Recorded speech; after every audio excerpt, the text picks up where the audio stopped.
السلام علیکم ورحمۃ اللہ وبرکاتہ۔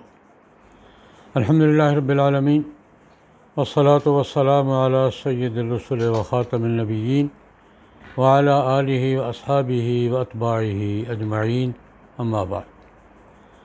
ترجمہ قرآن کریم کی کلاس کے آغاز سے پہلے تمہیدی طور پر دو موضوعات پر گزشتہ ہفتے گفتگو کی تھی۔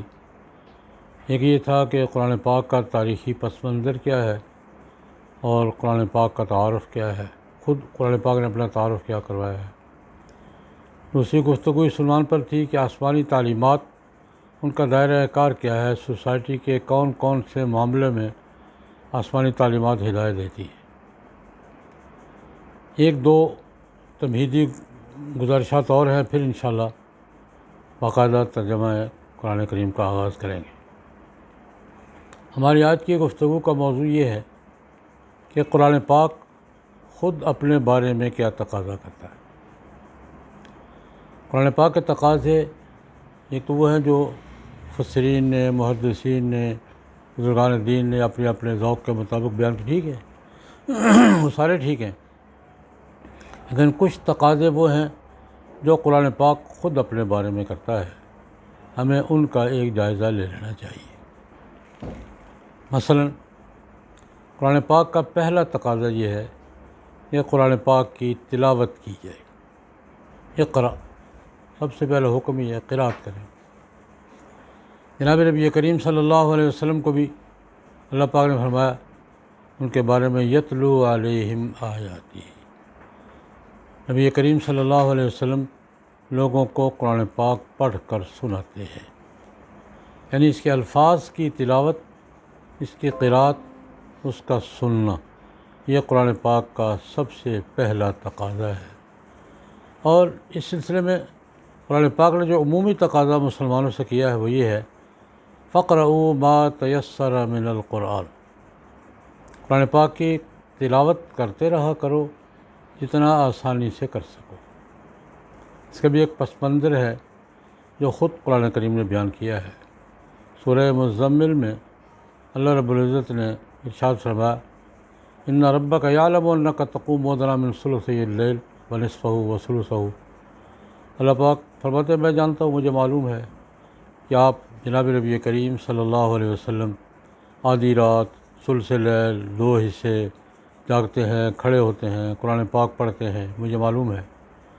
وطائفۃ من الذین معک، آپ کے ساتھ اور ساتھی بھی ہوتے ہیں، لیکن ساتھ یہ فرمایا کہ علم ان لن تحصوہ، میں یہ بھی جانتا ہوں کہ تم اس کی پابندی نہیں کر سکو گے، کبھی کوئی بیمار ہوتا ہے، کوئی مسافر ہوتا ہے، کوئی مصروف ہوتا ہے، تو اللہ پاک فرماتے ہیں کہ اتنی پابندی میں نہیں لگاتا تم پر، یہ پابندی ضرور ہے، فَاقْرَؤُوا مَا تَيَسَّرَ مِنَ الْقُرْآنِ، یہ پس منظر بیان کر کے اللہ پاک نے فرمایا قرأت تو کرو لیکن جتنا آسانی سے کر سکو، اپنے احوال اور ظروف کے مطابق، اپنے حالات کے مطابق۔ اس کی تشریح جناب نبی کریم صلی اللہ علیہ وسلم کے ایک ارشاد میں اس طرح کی گئی ہے، ایک مسلمان کے روز مرہ کے معمولات میں قرآن پاک کی تلاوت ہونی چاہیے۔ ہر شخص کے کچھ معمولات یومیہ، جس کو ہم روٹین ورک کہتے ہیں، وہ کم کرنے ہی ہوتے ہیں۔ 8-10 کام ہر آدمی کے ایسے ہیں جو اس نے کرنے ہی ہیں، اس کے یومیہ معمولات ہیں دن کے اور رات کے، جن کے بغیر اس کا دن اور رات نہیں گزرتے، ان میں ایک تلاوت قرآن پاک ہونی چاہیے۔ ایک مسلمان کے یومیہ معمولات میں قرآن پاک کی تلاوت ہونی چاہیے۔ اور یوں فرمایا حدیث میں کہ جس مسلمان کے معمولات میں قرآن پاک کی تلاوت نہیں ہے، اس کا سینہ اجڑا ہوا گھر ہے، کل بیت الخرب۔ ایک حدیث میں یوں ارشاد فرمایا، جس گھر میں قرآن پاک کی تلاوت کا ماحول نہیں ہے، کوئی بھی نہیں پڑھتا، کسی وقت بھی نہیں پڑھا جاتا، گھر کے یومیہ معمولات میں قرآن پاک کی تلاوت نہیں ہے، فرمایا کل بیت الخرب، اجڑا ہوا گھر ہے، ویران گھر ہے، بے برکت گھر ہے۔ اور جس مسلمان کے اپنے معمولات میں قرآن پاک کی تلاوت نہیں ہے، وہ بھی کل بیت الخرب، اجڑا ہوا ہے، ویران ہے، بے برکت ہے۔ تو نبی کریم صلی اللہ علیہ وسلم نے اس کی حد بندی یہ فرمائی کہ ایک مسلمان کی کوئی روٹین ضرور ہونی چاہیے. 10 آیتیں پڑھے، 2 سورتیں پڑھے، 4. ہر آدمی کے احوال ظروف الگ ہوتے ہیں. کوئی اس پارہ پڑھ لیتا ہے، کوئی آدھا پارہ پڑھ لیتا ہے، چلو ایک پاؤ پڑھ لیتا ہے، کوئی 10 سورتیں پڑھ لیتا ہے. تو اللہ رب العزت نے بڑی آسانی دی ہے. یہ فرمایا پڑھو ضرور. فقرؤوا ما تیسر من القرآن، جتنا آسانی سے پڑھ سکو روز کچھ نہ کچھ ضرور پڑھا کرو. یہ قرآن پاک کا اپنا تقاضا ہے، مجھے پڑھا کرو بھائی. دوسری بات، اللہ رب العزت نے قرآن کریم میں جناب نبی کریم صلی اللہ علیہ وسلم کو حکم دیا جو ہم سب کے لیے ہے، رتل القرآن ترتیلا. قرآن پاک ترتیب سے ترتیل، اس کا ایک معنی تو یہ ہے کہ قرآن پاک کے حروف، اس کا تلفظ، اس کا لہجہ.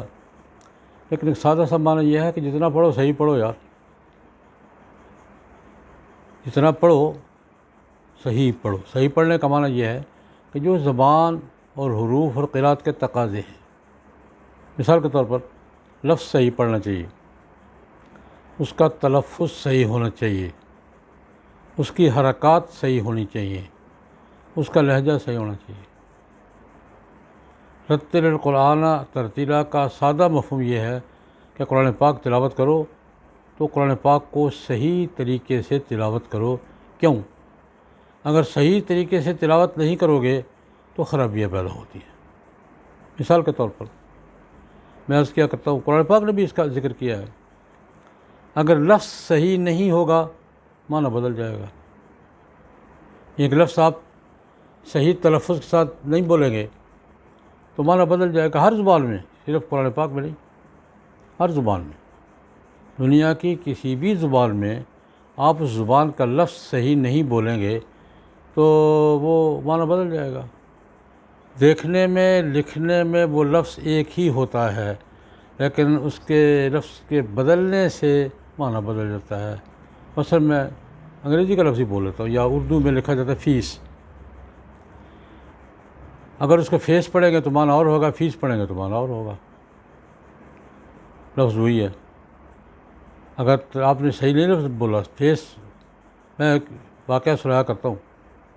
ایک جگہ میں تقریر کرنے کے لیے بیٹھا، اسلام آباد کی بات ہے. ایک نوجوان میرے سامنے آ کے بیٹھ کے قلم کاغذ لے کے بیٹھ گیا. میں نے کہا بیٹا کیا کرنے لگے ہو؟ آپ کی تقریر کا نوٹس لینے لگا ہوں. میں نے کہا بیٹا نوٹس لینا پولیس کا کام ہے، تمہارا کام نوٹس لینا نہیں ہے. نوٹس لینے ہیں تو لے لو. نوٹس لینا اور چیز ہے، نوٹس لینا اور چیز ہے. لکھا ہوا ایک ہی ہوتا ہے.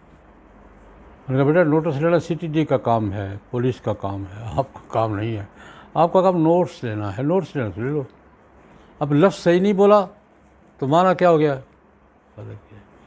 ایک صورت یہ بھی ہوتی ہے کہ لفظ درمیان میں تیزی سے بولے گا تو حرف کھایا جائے گا.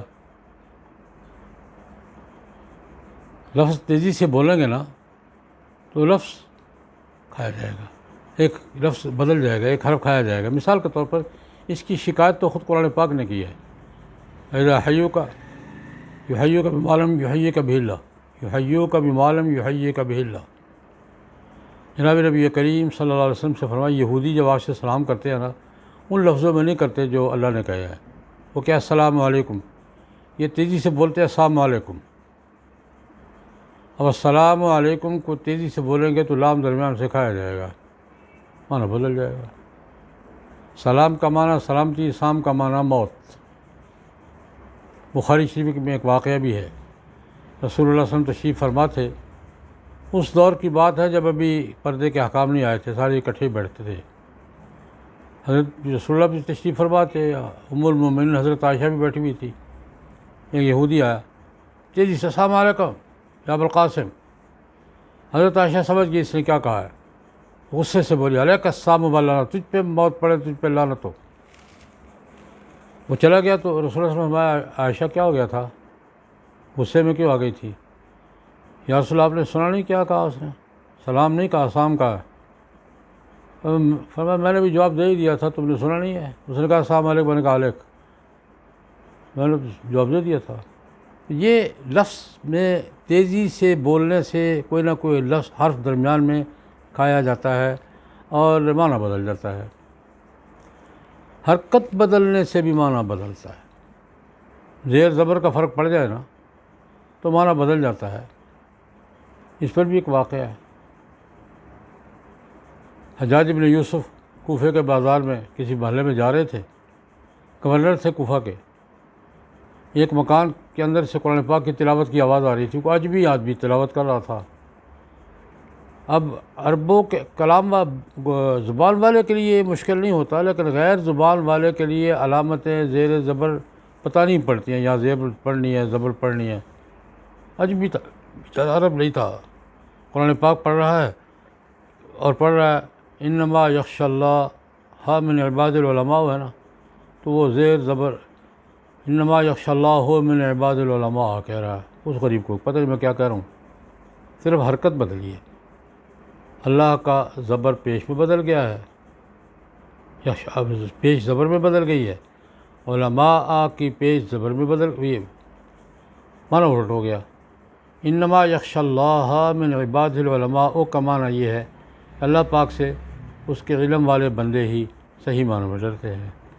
اب وہ بیچارہ زیر زبر میں فرق کر رہا ہے، تو معنی کیا ہوگا، اللہ پاک اپنے علم والے بندوں سے ڈرتا ہے۔ حجاج تو وہی کھڑا ہو گیا، یہ کیا پڑھ رہا ہے، یہ بلاؤ کون ہے؟ پتہ چلا تو فارسی تھا بیچارہ، اپنی طرف سے صحیح پڑھ رہا تھا، لیکن زیر زبر کے فرق سے معنی نہیں بدل رہا تھا، کفریہ معنی ہو رہا تھا۔ اچھا، ایک بات اور سمجھانا چاہوں گا، لفظ بدلنے سے معنی بدلتا ہے، حرف کھائے جانے سے معنی بدلتا ہے، اور زیر زبر بدلنے سے معنی بدلتا ہے، لہجہ بدلنے سے بھی معنی بدلتا ہے۔ لفظ وہی ہوتا ہے، لہجہ بدل جائے تو معنی اور ہو جاتا ہے۔ بڑی نازک بات ہے۔ ایک لفظ ہے اچھا، میں کہوں اچھا، اس کا مطلب یہ کہ میں ہی تائید کر، ٹھیک ہے اچھا، یہی لہجہ میں اچھا، یہ سوال ہے، اچھا یہ تائید ہے، اچھا یہ کیا ہے، استفہام ہے، اچھا یہ دھمکی ہے۔ لہجہ بدلنے سے معنی بدل گیا ہے، اور یہ کسی بھی زبان میں بدل جاتا ہے، اردو میں بھی بدلتا ہے، فارسی میں بھی بدلتا ہے، انگریزی میں بھی بدلتا ہے، عربی میں بدلتا ہے، قرآن میں بھی بدلتا ہے۔ ایک جگہ قرآن پاک نے ایک اور شکایت کی ہے۔ یہودی آتے تھے جناب نبی کریم صلی اللہ علیہ وسلم کی مجلس میں، صحابہ بیٹھے ہوتے تھے، حضور گفتگو فرماتے تھے، کسی کو اگر بات سمجھ نہیں آئی پہلی دفعہ بات کرنے سے تو وہ کہے یا رسول اللہ رائنا، یا رسول اللہ ہماری رعایت فرمائیے، رائنا ہماری رعایت فرمائیے، ذرا بات دوبارہ فرما دیجئے، ہم سمجھ نہیں پائے، یہ ایک درخواست ہوتی تھی۔ اس لفظ کو تھوڑا سا رائنا کی زیر کو لمبا کر دیں، رائنا، اتنا ہی فرق پڑا ہے، رائنا اور رائنا۔ رائنا کا معنی ہماری رعایت فرمائیے، رائنا کا معنی ہمارا چرواہا۔ یہودی آتے تھے، وہ اسی لفظ کو لمبا کر کے پڑھتے تھے، رائنا رائنا۔ اللہ رب العزت نے مسلمانوں سے کہا یار وہ لفظ بدل دو جس کو وہ بگاڑتے ہیں، لا تقولوا رائنا وقولوا انظرنا، رائنا کا لفظ بولو ہی نہیں۔ اللہ پاک نے وہ لفظ بولنے سے منع کر دیا جس لفظ کو بگاڑ کر وہ اپنا مفہوم نکالتے تھے۔ لا تقولوا رائنا قولوا انظرنا، یہ کہو کہ یا رسول اللہ ہم پر نظر شفقت فرمائیے۔ یہ دوسرا تقاضا قرآن پاک کا کیا ہے، جتنا بھی پڑھو صحیح پڑھو، بڑا نازک مرحلہ ہے۔ عام گفتگو میں لفظ کے بدلنے سے معنی بدلتا ہے، اور قرآن پاک میں معنی بدلنے سے صرف معنی نہیں بدلتا، بس اوقات ایمان بھی بدل جاتا ہے۔ قرآن پاک ہے، اس لیے قرآن پاک نے تقاضا کیا ہے، رتل القرآن ترتیلا، قرآن پاک کو کیسا متفق جیسے پڑھو ویسا نہیں پڑھو، صحیح طریقے سے پڑھو۔ اور یہ بات مجھے اور آپ کو ذہن میں رکھنی چاہیے، کوئی بھی زبان سیکھے بغیر صحیح نہیں بولی جاتی، سیکھنی پڑتی ہے۔ دنیا کی کوئی بھی زبان آپ اگر وہ سیکھیں گے نہیں تو صحیح نہیں بول سکیں گے۔ انگریزی سیکھے بغیر نہیں بولی جاتی، پھر عمل بھی سیکھیں گے، لہجہ بھی سیکھیں گے، تلفظ بھی سیکھیں گے، عربی بھی، فارسی بھی، اردو بھی، اور قرآن پاک بھی سیکھے بغیر صحیح نہیں پڑھا جاتا۔ ہم ایک بہت غلط قسم کے مغالطے کا شکار ہے۔ مغالطہ ہے یا جیسا کیسا پڑھے ثواب تو ہوگا ہی نا، نہیں، غلط بات ہے۔ وہ کچھ نہ کچھ پڑھ لو یار، برکت تو ہوگی نا، ثواب تو ہوگا نہیں۔ برکت صحیح پڑھنے میں ہے، ثواب صحیح پڑھنے میں ہے۔ غلط پڑھنے میں بسا اوقات ثواب نہیں، الٹا عذاب ہو جاتا ہے۔ جناب نبی کریم صلی اللہ علیہ وسلم کا ایک ارشاد گرامی ہے، رب قارئ یقرأ القرآن والقرآن یلعنہ۔ بسا اوقات قرآن پاک پڑھنے والا اپنی طرف سے قرآن پاک پڑھ رہا ہوتا ہے اور قرآن پاک اس پہ لعنت بھیج رہا ہوتا ہے۔ اس کی ایک صورت یہ بھی ہے، بہت سی صورتیں مفسرین نے بیان فرمائی ہیں۔ ایک صورت یہ بھی ہے، الٹا سیدھا پڑھ رہا اور قرآن پاک یہ کیا مجھے کیا کرنا ہے میرے ساتھ۔ رب قارئ یقرأ القرآن والقرآن یلعنہ۔ بعض قرآن پاک پڑھنے والے قرآن پاک پڑھ رہے ہوتے ہیں اور قرآن ان پہ لعنت کر رہا ہوتا ہے۔ اس کی ایک صورت یہ بھی ہے، قرآن پاک اگر جیسے کیسے پڑھیں گے تو قرآن پاک تو کہے گا کیا میرے ساتھ کیا کر رہا ہے یہ۔ تو قرآن پاک کا دوسرا تقاضا کیا ہے؟ پہلا تقاضا کیا تھا؟ کچھ نہ کچھ پڑھو، تلاوت کرتے رہو۔ دوسرا تقاضا کیا ہے؟ جتنا بھی پڑھو صحیح پڑھو، صحیح تلفظ کے ساتھ، صحیح لہجے کے ساتھ سیکھ کر پڑھو۔ تیسرا تقاضا اللہ پاک نے قرآن کریم میں ذکر کیا، حتیٰ تعلموا ما تقولون۔ قرآن پاک اپنا تقاضا ہے، قرآن پاک کے بارے میں ہے، حتیٰ تعلموا ما تقولون۔ جو تم پڑھ رہے ہو تمہیں علم بھی ہو کیا پڑھ رہے ہو، یعنی سمجھ کے پڑھو۔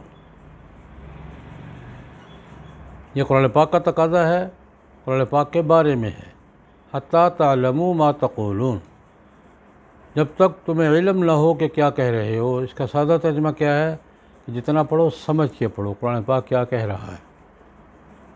یا میں ایک بات عرض کرنا چاہوں گا، ہم یہ عقیدہ ہے ہمارا اور یہ ذہن میں رکھ کر قرآن پاک پڑھتے ہیں کہ اللہ کا کلام پڑھ رہے ہیں۔ ہمارا سب کا عقیدہ ہے قرآن پاک اللہ کا کلام ہے۔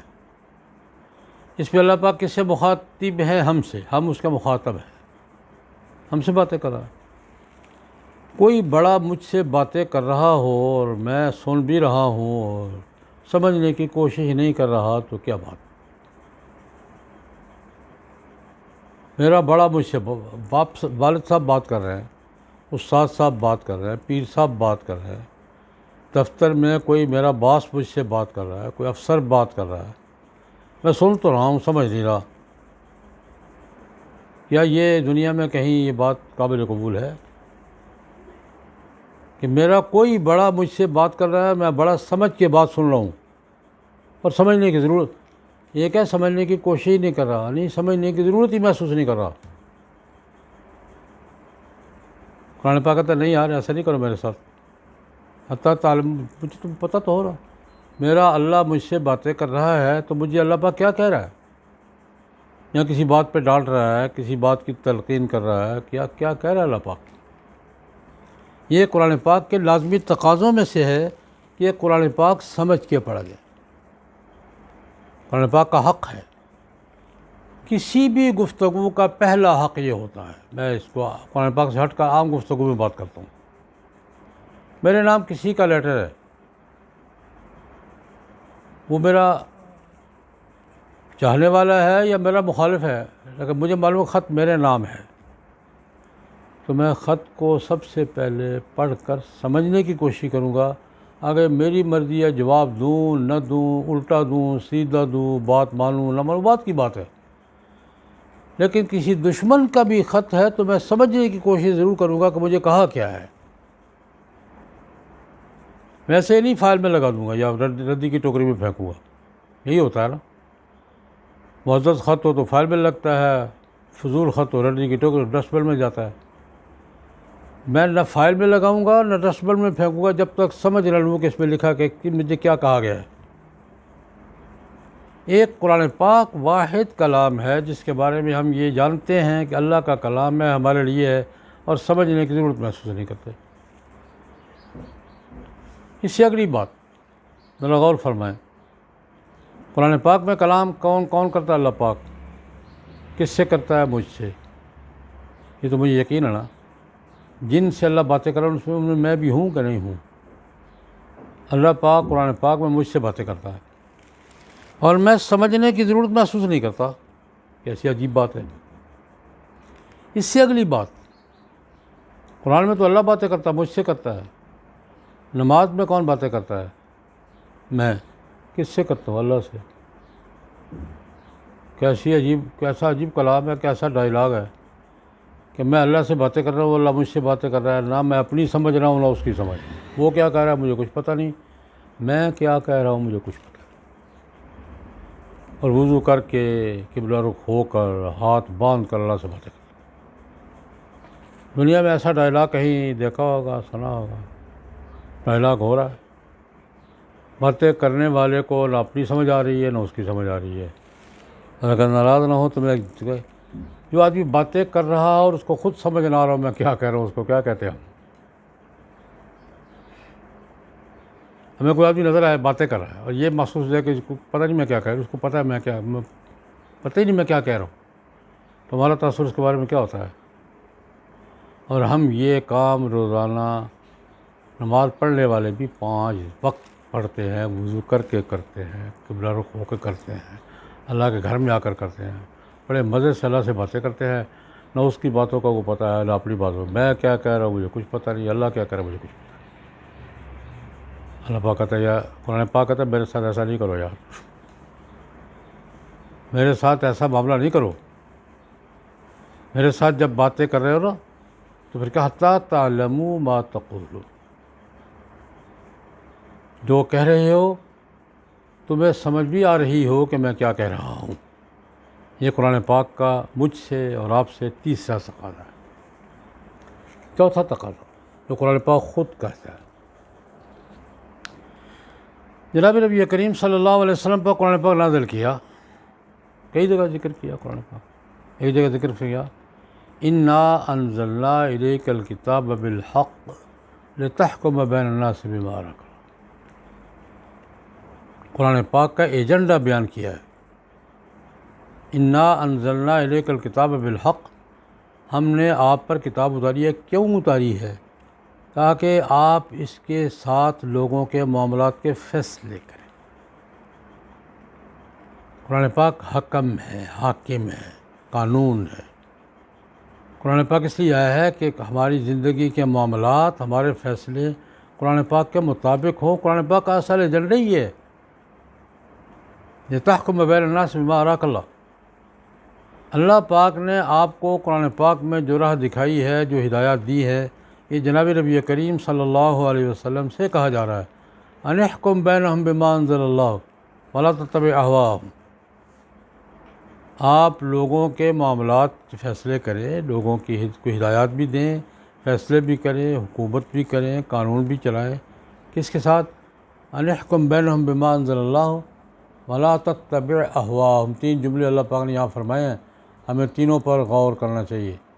قرآن پاک کے نازل کر کے اللہ پاک کا ان احکم بینہم بما انزل اللہ ولا تتبع اہواءہم واحذرھم ان یفتنوک عن بعض ما انزل اللہ الیک۔ اللہ پاک جناب نبی کریم صلی اللہ علیہ وسلم سے فرما رہے ہیں کہ جو اللہ پاک نے آپ کو ہدایت دی ہے نا اس کے بعد فیصلے کریں۔ اور دوسری بات، ان کی باتوں پر توجہ نہ دیں۔ یہ کیا کہتے ہیں؟ لا تتبع اہواءہم۔ جب قرآن پاک کے حکم اور قانون کی بات آ جائے ولا تتبع اہواءہم، لوگوں کی خواہش نہ دے، لوگ کیا چاہتے ہیں۔ اور تیسرا جملہ واحذرھم ان یفتنوک، اس بات سے ڈرتے رہے کہیں قرآن پاک کے بارے میں آپ کو کسی آزمائش میں نہ ڈال دیں۔ تو قرآن پاک کا چوتھا تقاضا کیا ہے کہ قرآن پاک کے مطابق ہمارے معاملات طے ہوں، قرآن پاک کے مطابق ہمارے زندگی کے فیصلے ہوں۔ قرآن پاک ہمارے لیے حکم کی کتاب ہے، قرآن پاک ہمارے لیے قانون کی کتاب ہے۔ اور کس کی طرف سے ہے؟ اللہ کی طرف سے۔ تو میں نے آج قرآن پاک کے 4 تقاضے جو خود قرآن پاک نے کیے ہیں وہ بیان کیے ہیں۔